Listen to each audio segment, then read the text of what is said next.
नमस्कार, खबर तो समझिए देख रहे हैं आप और मैं आपके साथ रंजना रावत। बिहार में 24 सीटों पर होने वाले एमएलसी चुनाव अकेले लड़ने के तेजस्वी यादव की घोषणा के बाद कांग्रेस में खलबली है। कांग्रेस नेताओं का कहना है कि आरजेडी से गठबंधन न होने की सूरत में कांग्रेस अपने दम पर 24 सीटों पर चुनाव लड़ेगी।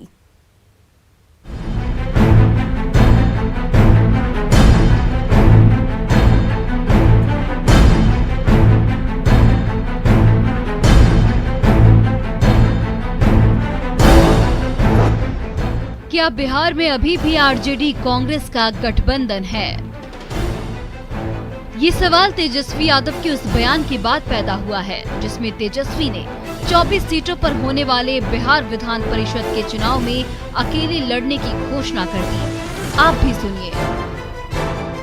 हम लोगों ने तो पहले से ही प्रत्याशी जो हैं घोषणा हम लोग कर ही दी है हर जगह, जिसमें कि हमारे लेफ्ट पार्टियों के साथ जो है सहमति थी। और इसमें नहीं कांग्रेस के साथ तो हम लोगों का हमने केंद्र में उनको सपोर्ट दे ही रखा है। बिहार में अभी ऐसा कोई चुनाव नहीं है और ऐसी कोई पेशकश वैसे भी नहीं हुई। एमएलसी का चुनाव जो है हम लोग अपने बलबूते पे लड़ेंगे। आरजेडी अपने बलबूते। तेजस्वी के बयान से कांग्रेस में खलबली मच गई है। आरजेडी से गठबंधन का इंतजार कर रहे बिहार कांग्रेस के नेताओं ने इसकी सूचना दिल्ली दरबार तक पहुंचा दी है। लेकिन हम लोग इसलिए रुके हुए थे जो यहाँ जो महागठबंधन की बात थी उसमें क्या आगे बात होती है। लेकिन कल से जो बयान देखे हैं उसके बाद भी हमने अपनी बातचीत आलाकमान को बता दी है। जो वहाँ से दिशा निर्देश होगा उसका पालन। तेजस्वी के एक तरफा फैसले से निराश कांग्रेस के नेताओं का कहना है कि अब कांग्रेस भी अकेले 24 सीटों पर चुनाव लड़ेगी। आरजेडी के साथ गठबंधन रखना है या नहीं, ये सोनिया और राहुल गांधी तय करेंगे। वो करेंगे, लेकिन देखिए हर पार्टी सारे सीट 24 सीटों पे हर पार्टी अपनी जनाधार बनाए हुए तैयारी कर चुका है। वो तो गठबंधन इसलिए होता है कि एक दूसरे को मदद करके जिताना, एनडीए को परास्त करना। अगर अकेले भी लड़ते हैं तो इससे जनाधार सबका मजबूत होगा। आगे आने वाले 2024 में निश्चित तौर पर कांग्रेस सबसे बड़ी पार्टी होगी और पूरे देश में सरकार बनाएगी। इसलिए घबराने की बात नहीं है महागठबंधन विचारधारा की। वहीं आरजेडी और कांग्रेस के बीच शुरू हुई नई खटपट पर एनडीए के नेता चुटकी ले रहे हैं।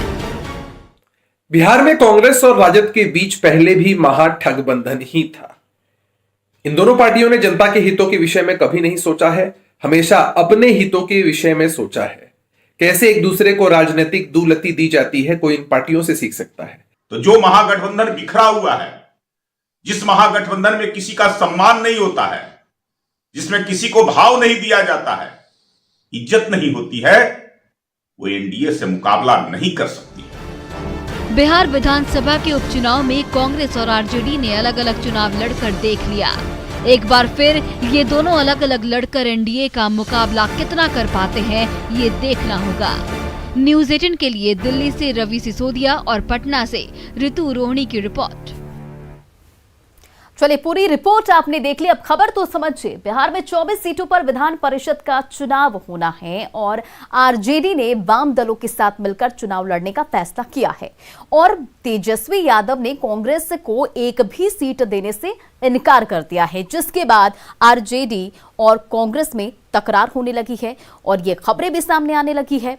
और बिहार कांग्रेस के नेताओं का कहना है कि वो सभी 24 सीटों पर चुनाव लड़ेंगे। दरअसल आरजेडी के कांग्रेस को किनारे करने के पीछे बड़ी वजह है और वजह है विधानसभा और उपचुनाव के रिजल्ट। विधानसभा उपचुनाव में कांग्रेस 70 सीट पर चुनाव लड़ी, लेकिन जीत मिली महज 19 सीट पर। राज्य में कांग्रेस का स्ट्राइक रेट सबसे खराब रहा। कांग्रेस से ज्यादा अच्छा प्रदर्शन हम और वीआईपी ने किया।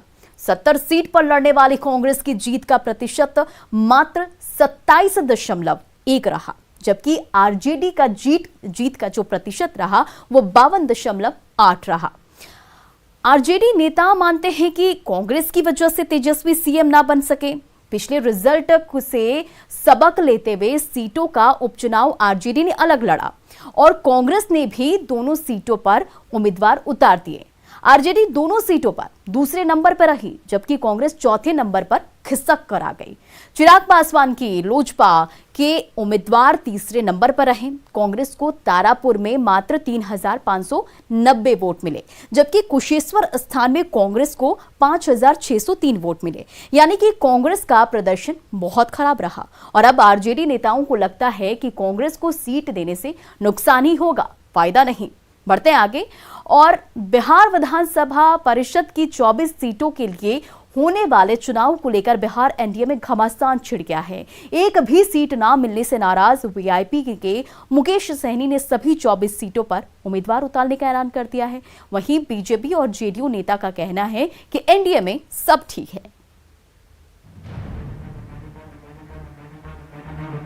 शनिवार की शाम को तो ये साफ हो गया कि जेडीयू और बीजेपी मिलकर विधान परिषद का चुनाव लड़ेंगे।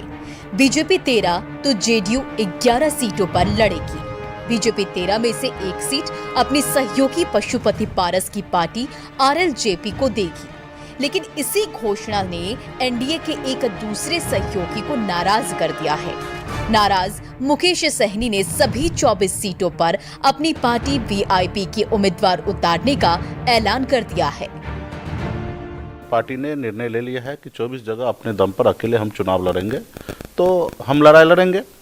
और कह सकते कि जिस तरीके से एनडीए पहले था वैसा तो एनडीए नहीं दिख रहा है, तो आगे देखिए क्या क्या होता है। हम तो 24 जगह लड़ेंगे। हालांकि मुकेश सहनी ने यह भी कहा कि वे नहीं चाहते हैं कि उनकी वजह से नीतीश सरकार पर कोई आंच आए।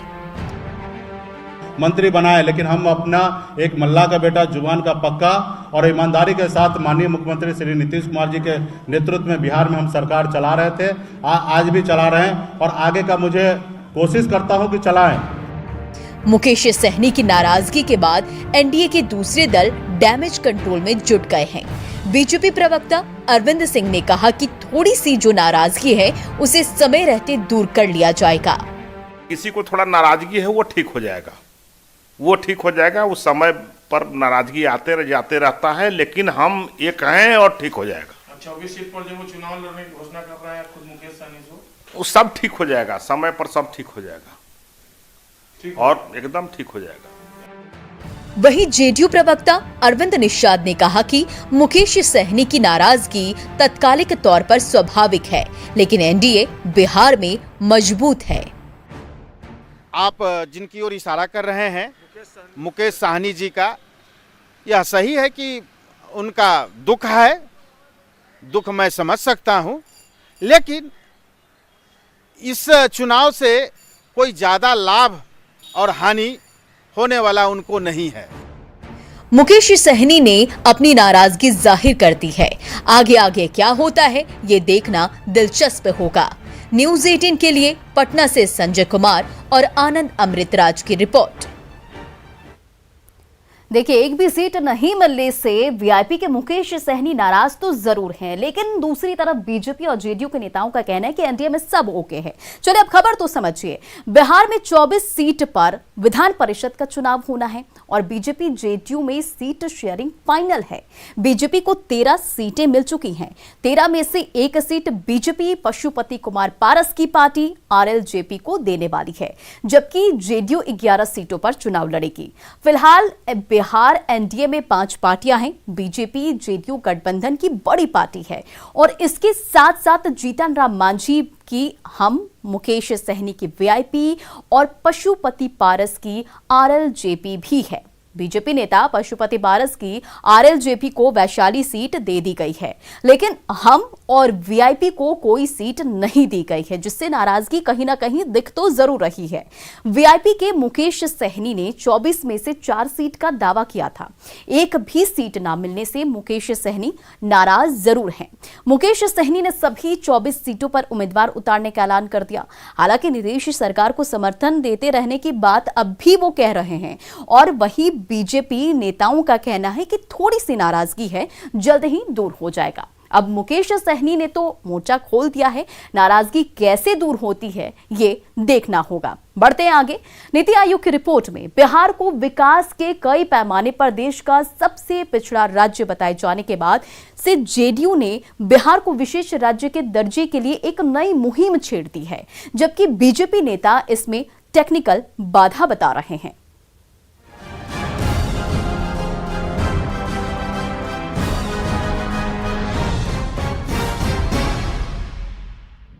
नीति आयोग की रिपोर्ट ने न सिर्फ जेडीयू को नाराज कर दिया है, बल्कि विशेष राज्य के दर्जे के मुद्दे को एक बार फिर से उठाने का मौका भी दे दिया है। अब जेडीयू आने वाले लोकसभा चुनाव और विधानसभा चुनाव में इसे बड़ा मुद्दा बनाने की तैयारी में। जेडीयू नेताओं का तर्क है कि अगर नीति आयोग के लिहाज से बिहार कई पैमाने पर पिछड़ा हुआ है, तो विशेष राज्य का दर्जा क्यों नहीं मिलना चाहिए। कि इतने ईमानदारी से जोर लगा के तरक्की करने के बावजूद भी अगर हम पीछे छूट जाते हैं, तो इस हालत से निजात पाने के लिए ही तो वो बात की जाती है कि जब 90-10 के आंकड़े से सहायता मिलने का मतलब ये होता है कि जब ज्यादा पैसा केंद्र से आएगा तो राज्य सरकार के अपने पैसे बचेंगे, और अपने पैसे बचेंगे तो अपने हिसाब से योजना बनाकर राज्य हित में काम किया जाए। जेडीयू नेता अपनी मांगों के समर्थन में प्रति व्यक्ति आय का आंकड़ा भी पेश कर रहे हैं। जेडीयू नेताओं का कहना है कि जिन राज्यों को विशेष राज्य का दर्जा मिला, उन राज्यों की प्रति व्यक्ति आय बढ़ती चली गई। अगर वित्तीय वर्ष 2019-20 की बात करें तो 2019-20 में बिहार की प्रति व्यक्ति आय 50,735 रुपये, जबकि सिक्किम की 4,87,201 रुपये, उत्तराखंड की 2,26,144 रुपये, हिमाचल प्रदेश की 2,25,839 रुपये, मिजोरम की 2,21,380 रुपये, अरुणाचल प्रदेश की 1,81,185 रुपये, नागालैंड की 1,47,309 रुपये, त्रिपुरा की 1,39,512 रुपये, मेघालय की 1,02,672 रुपये, असम की 1,01,851 रुपये और मणिपुर की 92,430 रुपये। यानी जिन राज्यों को विशेष राज्य का दर्जा मिला, उन सभी राज्यों ने तेज गति से विकास किया है। हालांकि विशेष राज्य का दर्जा न मिलने के पीछे बीजेपी नेता कुछ और तर्क दे रहे। देखिए, टैक्सेशन में और जो टैक्सों का जो होता है कलेक्शन पूरे देश में राज्यों से, फिर उसका बंटवारा जो राज्यों के अंतर्गत होता है, उसका तौर तरीका बदल जाने के बाद अब विशेष राज्य का दर्जा कोई बहुत महत्वपूर्ण विषय नहीं रहा। इसलिए बिहार को आज काफी राशि मिलने लगी है और जहां जरूरत है विशेष मदद करने की, वो निश्चित रूप से संवेदनशील है भारत सरकार, केंद्र सरकार। आर्थिक विशेषज्ञ भी मानते हैं कि बिहार ने हाल में विकास तो किया है, लेकिन विकसित राज्यों के बराबर पहुंचने के लिए विशेष राज्य का दर्जा बेहद जरूरी है। हमें लगता है बिहार जैसे राज्य को अगर आज के दिन में विशेष राज्य का दर्जा मिलेगा, तभी बिहार जैसा राज्य जो है अगले 15 से 20 साल में जो देश का नेशनल एवरेज है हर एक चीज पर, चाहे पर कैपिटा इनकम हो, चाहे इकोनॉमिक इंफ्रास्ट्रक्चर हो, हेल्थ हो, एजुकेशन हो, इंडस्ट्री हो, उसमें जाके 10 से 15 साल में हम नेशनल एवरेज पर आ पाएंगे। फिलहाल आम बजट आने वाला है, ऐसे में इस बजट पर विशेष की मांग करने वाले बिहारवासियों की नजरें विशेष रूप से टिक चुकी है। न्यूज 18 के लिए पटना से आनंद अमृतराज की रिपोर्ट। देखिए, जब से नीति आयोग की रिपोर्ट आई और बिहार कई पैमाने पर पीछे है, इसके बाद से लगातार राज्य को विशेष दर्जे की मांग चल रही है। चलिए अब खबर तो समझिए। 1 फरवरी को आम बजट पेश होने वाला है और आम बजट में बिहार के लिए विशेष घोषणाएं हों, इसे लेकर जेडीयू की रणनीति हो सकती है। विशेष राज्य के दर्जे के लिए जेडीयू नेता लगातार बयान दे रहे हैं और ट्वीट भी लगातार कर रहे हैं। विशेष दर्जे की मांग मोदी सरकार पर नीतीश सरकार की दबाव बनाने की रणनीति का हिस्सा हो सकता है। अगर बिहार को विशेष राज्य का दर्जा ना मिले और विशेष पैकेज जारी ना हो जाए, तो भी नीतीश सरकार की बड़ी रणनीतिक जीत होगी। या फिर जिन परियोजनाओं के लिए बिहार सरकार आम बजट में मोदी सरकार से आवंटन चाहती है, उसे लागू कराने की भी ये एक रणनीति हो सकती है। इसलिए जेडीयू नेता विशेष दर्जा प्राप्त राज्यों के प्रति व्यक्ति आय को दर्शा रहे हैं, स्पेशल दर्जे का फायदा गिना रहे हैं और आंकड़ों के जरिए विशेष दर्जे की मांग को मजबूती से रखी भी लगातार जा रही है।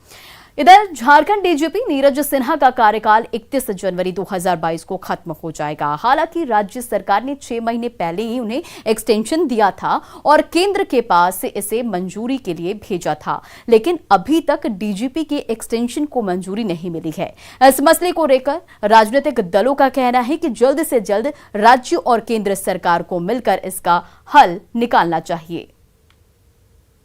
मुझे मेरे संज्ञान में है और जो मुझे जानकारी है, राज्य सरकार ने एक्सटेंशन दिया था, इनका नाम भी भेजा गया था पैनल वहां स्वीकृति के लिए। अब किसी कारणवश वहां से स्वीकृति नहीं मिली है तो राज्य सरकार तो ये मानकर चलेगी कि ये एक्सटेंड कर रहे हैं या ये अभी पद पर बने रहेंगे, लेकिन फिर भी अगर कोई निर्देश आता है केंद्र का, यूपीएससी का, तो निश्चित तौर पर कानून सम्मत कार्रवाई राज्य सरकार करेगी। डीजीपी नीरज सिन्हा का टेन्योर को 1 साल को बढ़ाने को लेकर के केंद्र सरकार के पास अनुशंसा कर दी है। अब केंद्र सरकार अगर जागरूक हो, केंद्र सरकार को अविलंब इस पर निर्णय ले लेना चाहिए, क्योंकि डीजीपी के अभाव में राज्य का स्वाभाविक तौर पे शासन प्रशासन जो है वो उसमें खलल पहुंचता है। तो केंद्र सरकार को गंभीरतापूर्वक जब राज्य सरकार ने उस पर अनुशंसा कर दी है तो केंद्र सरकार को निर्णय लेकर के जल्द से जल्द डीजी के मामले में हस्तक्षेप करके और जो अनुशंसा राज्य सरकार ने किया है उस पर अमल करते हुए नीरज सिन्हा जी को 1 साल का एक्सटेंशन दे देना चाहिए। स्टेट है और हाल के दिन में तो अब तो शहरों में भी गैंग वॉर हो रहा है, तो शहर और ग्रामीण इलाके जो हैं वो दोनों हाइपर सेंसिटिव है झारखंड के। तो मुझे लगता है जो भी असमंजस की स्थिति उत्पन्न हो रही है तो इसे राज्य और केंद्र को आपस में मिलकर सुलझा लेना चाहिए, क्योंकि झारखंड नक्सलवाद के लिए एक बहुत ही सेंसिटिव रेड जोन है और बहुत मुश्किल से हमारे बीजेपी की सरकार ने नक्सलियों की कमर तोड़ी थी। तो जब डीजीपी का पद जैसा सेंसिटिव पद है, इसमें असमंजस की स्थिति की कोई गुंजाइश नहीं होनी चाहिए। और वित्त मंत्री निर्मला सीतारमण 1 फरवरी को संसद में आम बजट पेश करेंगी। पटना की महिलाओं को बजट से क्या उम्मीद है, सुनिए। बजट में अब जैसे सब कुछ महंगा हो गया है बहुत ज्यादा, और लोगों फिलहाल बहुत लोगों के पास मतलब काम नहीं है या फिर पैसे की तंगी है, तो थोड़ा कम होना चाहिए ताकि लोग 1-2 साल तो कम से कम सस्टेन कर सकें। फिर अगर कुछ इस तरह से बने कि लोग सरवाइव, एटलीस्ट बुनियादी चीजें, जरूरत की चीजें उनको थोड़ा कम प्राइस पे अगर मिलेगा तो उनके लिए थोड़ा आसान हो जाएगा। वो एक खुद महिला भी हैं, एक पॉलिटिशियन भी हैं। किचन बजट तो खैर सही बात है, सबकी कमर तोड़ है। जिस चीज की हम बिल्कुल अवॉइड नहीं कर सकते, हमें खाना ही होगा, और इस चीज को हम अवॉइड नहीं कर सकते। और इसी पे जब महंगाई की जब इतनी मार पड़ी है तो जाहिर है हमारा सारा बजट गड़बड़ हो जाता है। हमारे उसके अलावा एजुकेशन पे भी बढ़ गया है।